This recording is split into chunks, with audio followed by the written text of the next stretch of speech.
Hi all, good afternoon. നമ്മുടെ ഇന്നത്തെ session junior employment ഓഫീസറുടെ നോട്ടിഫിക്കേഷനുമായി ബന്ധപ്പെട്ടതാണ്.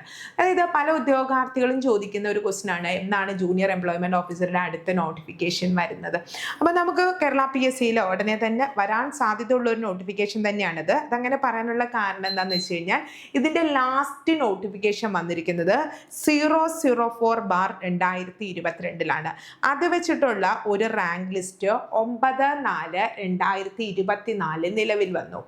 2025 ഏപ്രിൽ മാസമായപ്പോൾ 1 വർഷം, 26 2 വർഷം, 27 3 വർഷം. നോർമലി PSCയുടെ ഒരു റാങ്ക് ലിസ്റ്റിന്റെ കാലാവധി നമുക്കറിയാം 3 വർഷമാണ്. അപ്പോൾ 26 27 ഏപ്രിൽ മാസത്തോടു കൂടി തന്നെ ഇതിൻ്റെ കാലാവധി അവസാനിക്കുകയാണ്.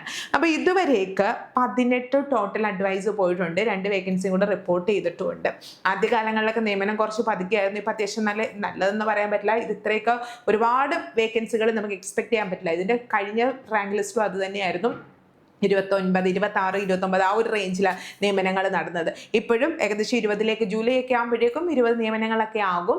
അപ്പം ഇതിൽ അടുത്ത വർഷം റാങ്ക് ലിസ്റ്റിൻ്റെ കാലാവധി കഴിയുമ്പോൾ PSCക്ക് തീർച്ചയായിട്ടും പുതിയൊരു റാങ്ക് ലിസ്റ്റ് വേണം. അപ്പം നമുക്ക് അത് വെച്ചിട്ട് ഈ അടുത്ത സമയത്ത് തന്നെ ഇതിൻ്റെ നോട്ടിഫിക്കേഷൻ വരുമെന്ന് എക്സ്പെക്ട് ചെയ്യാം. വിത്തിൻ ഒരു 2 മന്തിൽ നിങ്ങൾക്ക് ഇതിൻ്റെ ഒരു നോട്ടിഫിക്കേഷൻ പ്രതീക്ഷിക്കാം. PSCയിൽ നിന്നോ ഔദ്യോഗികമായിട്ട് നമുക്ക് യാതൊരു ഇൻഫർമേഷനും പറഞ്ഞിട്ടില്ല. നമുക്ക് ഇത് വെച്ചൊന്ന് കാൽക്കുലേറ്റ് ചെയ്തെടുക്കാം. ബിക്കോസ് ഇപ്പോൾ കറന്റ്ലി റാങ്ക് ലിസ്റ്റിന്റെ കാലാവധി ഏകദേശം അവസാനിക്കാറായി വരികയാണ്. 2 വർഷത്തോളമായി റാങ്ക് ലിസ്റ്റ് നിലവിൽ വന്നിട്ട്. പിന്നെ നല്ലൊരു പോസ്റ്റും നല്ലൊരു സാലറിയുമാണ്. കാരണം നോട്ടിഫിക്കേഷനിൽ തന്നെ ഉണ്ടായിരുന്നു 43,400 മുതൽ 91,200 വരെയാണ് ബേസിക് സാലറി പറയുന്നത്. നല്ല സാലറി ഉള്ള ഒരു ജോലി തന്നെയാണ്.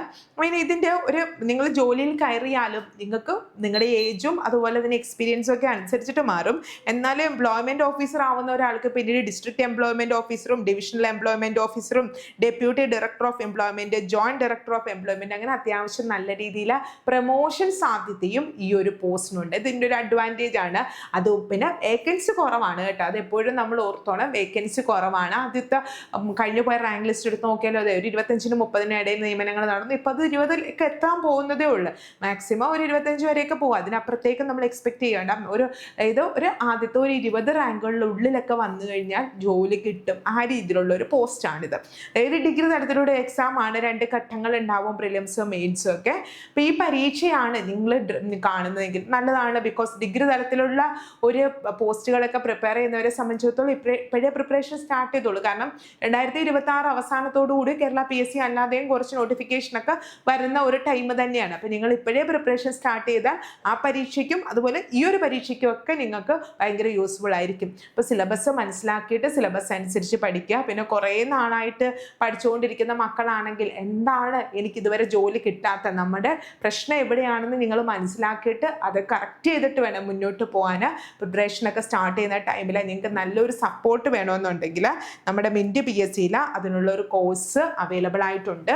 സിലബസ് അനുസരിച്ചിട്ട് നമ്മൾ ലൈവ് ക്ലാസ് പ്രൊവൈഡ് ചെയ്യുന്നുണ്ട്. ലൈവ് പറ്റിയില്ലെങ്കിൽ റെക്കോർഡഡ് കിട്ടും. മെല്ലെ സപ്പോർട്ട്, വാട്സപ്പ് ഗ്രൂപ്പ്, സ്റ്റഡി മെറ്റീരിയലും പ്രിൻ്റ് എടുക്കാനുള്ള നോട്ട്സും ഒക്കെ ഉണ്ട്. കോഴ്സിനെ കുറിച്ച് കൂടുതലൊക്കെ അറിയാനായിട്ട് നിങ്ങൾ സ്ക്രീനിൽ കാണുന്ന ഒരു നമ്പറിൽ കോൺടാക്ട് ചെയ്താൽ മതി. വീഡിയോ ഇഷ്ടമെങ്കിൽ ലൈക്ക് ചെയ്യണം, ഷെയർ ചെയ്യണം. പിന്നെ ഈ പോസ്റ്റുമായിട്ടൊക്കെ ബന്ധപ്പെട്ട് നിങ്ങളുടെ ഡൗട്ട്സ് വീഡിയോയുടെ തൊട്ട് താഴെ കമൻ്റ് ആയിട്ട് ഇടുക. വീണ്ടും വേറൊരു വീഡിയോ ആയിട്ട് കാണാം. Thank you all.